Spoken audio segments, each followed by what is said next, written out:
Saudara sekalian, baru saja Presiden memimpin rapat internal kabinet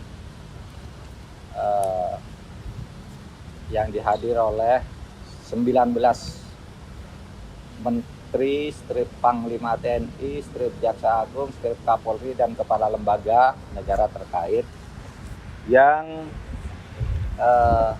membicarakan tentang follow up rekomendasi penyelesaian non yudisial pelanggaran HAM berat di masa lalu sebagaimana diputuskan atau ditetapkan oleh Komnas HAM. Presiden sudah mengeluarkan Inpres nomor 2 tahun 2023 kepada 19 menteri dan pejabat setingkat menteri untuk mengambil langkah-langkah secara terkoordinasi dan terintegrasi guna melaksanakan rekomendasi penyelesaian non-yudisial pelanggaran HAM berat di masa lalu. Ini ditekankan bahwa rekomendasi ini adalah menitik beratkan perhatiannya pada korban, bukan pada pelaku pelanggaran HAM berat di masa lalu. Karena kalau menyangkut pelaku itu menyangkut penyelesaian yudisial yang nanti harus diputuskan oleh Komnas HAM bersama DPR untuk selanjutnya diserahkan kepada pemerintah. Jadi ini titik beratnya pada korban, bukan pada pelaku. Kita tidak akan mencari pelakunya dalam penyelesaian non-yudisial ini karena itu urusan Komnas HAM dan DPR. Yang kedua, di dalam rekomendasi penyelesaian non-yudisial itu tidak ada permintaan maaf dari pemerintah kepada masyarakat karena peristiwa itu, tetapi pemerintah menyatakan mengakui bahwa peristiwa itu memang terjadi dan pemerintah menyesali keterjadinya peristiwa itu. Jadi tidak ada permintaan maaf dan tidak ada perubahan status hukum terhadap peristiwa-peristiwa masa lalu, yaitu misalnya TAP MPRS nomor 25 tahun 66 tetap itu berlaku sebagai ketetapan yang tidak diubah. Kemudian mengenai peristiwa yang sudah diputuskan oleh pengadilan juga itu sudah tetap berlaku.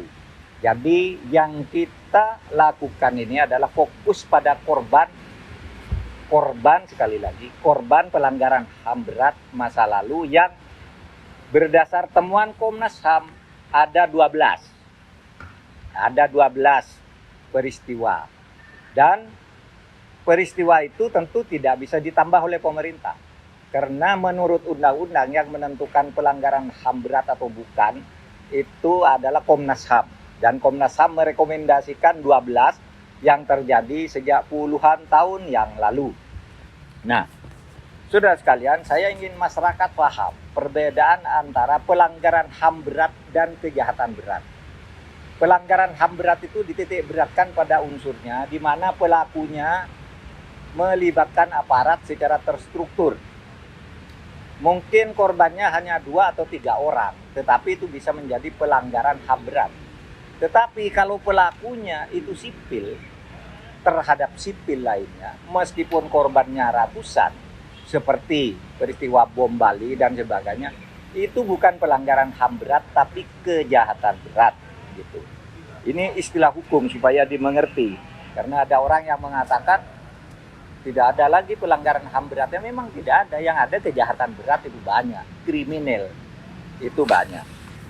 Langkah berikutnya pada bulan Juni yang akan datang, Presiden Republik Indonesia akan melakukan kick off atau peluncuran upaya penyelesaian pelanggaran HAM berat secara non-yudisial ini akan dilakukan di Aceh atau dipusatkan di Aceh pada bulan Juni. Tanggalnya masih akan ditentukan Tempatnya ada di 3 titik, yaitu di Simpang 3, Rumo Gedong, dan Pos Satis, serta Jambu Kepu.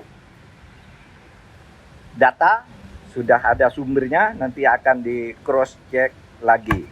Bentuk yang akan diluncurkan sebagai bentuk penyelesaian di dalam kick off itu mungkin bentuknya adalah taman belajar atau living park tentang hak asasi. Ini semua masih akan dibicarakan dalam waktu dekat. Nah, saya kira ini pengumuman dari pemerintah pada saat ini, dan 19 pejabat setingkat menteri dan kepala lembaga ini akan segera melakukan langkah-langkah koordinasi pencepatan.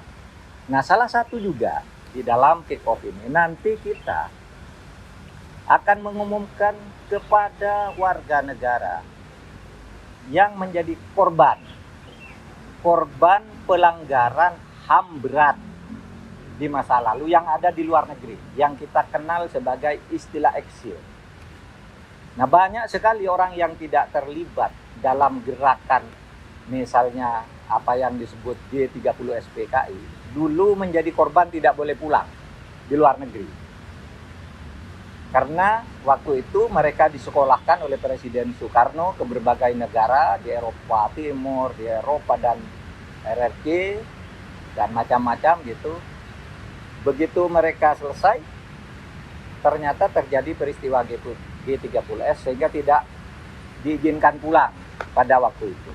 Nah, mereka ini masih ada beberapa di luar negeri, nanti akan kita undang. Mereka ini bukan anggota PKI. Mereka ini korban karena disekolahkan lalu tidak boleh pulang. Saya ingin beri contoh. Presiden Habibie ini adalah salah satu korban peristiwa tahun 65. Beliau tahun 60 bersekolah ke Jerman. Tahun 63 lulus master, lalu melanjutkan doktor. Lulus doktor, persis pada akhir tahun 65 terjadi peristiwa G30 SPKI. Beliau termasuk orang yang semula tidak boleh pulang. Tetapi pada tahun 74 ketemu dengan Presiden Soeharto ketika berkunjung ke Jerman, dan kebetulan mereka kenal. Ditanya, Habibie, kok kamu ada di sini? Saya tidak boleh pulang, Pak. Lalu kenapa? Ada kebijakan. Karena peristiwa 65 kami tidak boleh pulang. Lalu oleh Pak Harto diajak pulang, dan jadilah dia orang besar, ya, orang besar yang kemudian menjadi presiden. Nah, korban yang seperti ini, orang yang sekolah, bukan terlibat gerakan 30 September, hanya disekolahkan saja. Sekarang masih ada beberapa di luar negeri. Menurut Menkumham tadi masih ada 39 orang. Nanti ini akan kita cek satu persatu. Meskipun mereka memang tidak mau pulang, mereka tidak mau pulang. Tetapi mereka ini akan kita nyatakan sebagai warga negara yang tidak pernah mengkhianati negara. Karena untuk pengkhianatan terhadap negara itu sudah selesai di pengadilan Mahmiluk, sudah selesai di era reformasi, di mana screening dan sebagainya dihapus, dan kemudian semua warga negara diberi hak yang sama di depan hukum dan pemerintahan. Demikian dari saya, cukup, tidak ada pertanyaannya.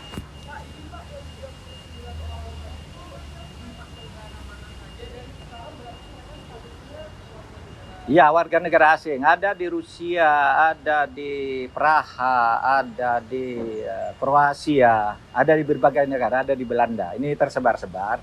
Mereka umumnya sebenarnya udah ditawari pulang dulu waktu zaman Presiden Gus Dur, kemudian Presiden SBY, Presiden Megawati sudah difasilitasi, tapi mereka sudah tidak punya keluarga di sini, asetnya sudah habis, mereka sudah kawin-mawin di sana.